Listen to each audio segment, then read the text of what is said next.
Ang board foot ay isang measurement ng volume. Kaya lang, magtataka ka dito sa board foot, hindi katulad ng cubic meter na madaling tandaan. Meter times meter times meter, or cubic foot na madaling ding tandaan. Foot times foot times foot. Itong board foot ko ay foot times inches. Ang tingin ko dito ay sinaunang pamamaraan ng pagsusukat ng mga kahoy. In fact, hanggang ngayon, dito sa Pilipinas, sa kahoy na lang po ito ginagamit sa pagkakaalam ko.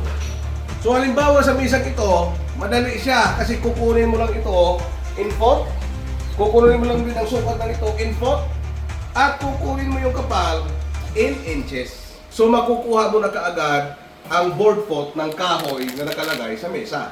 Ang medyo nagiging tricky na part ay yung mga ibinibintang kahoy dito sa Pilipinas. Halimbawa, 2 by 3 by 10 feet.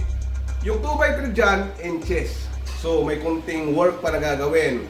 Kasi again, yung board foot ay 2 foot, isa lang yung inch. Yung kahoy natin dito, 2 yung inch, isa yung foot. So magkakaroon tayo ng conversion. Sa 2 by 3 by 10, yung 3, pwede mong i-convert into foot by dividing it with 12. Or pwede mong i-convert yung 2 into foot by dividing that 2 by 12.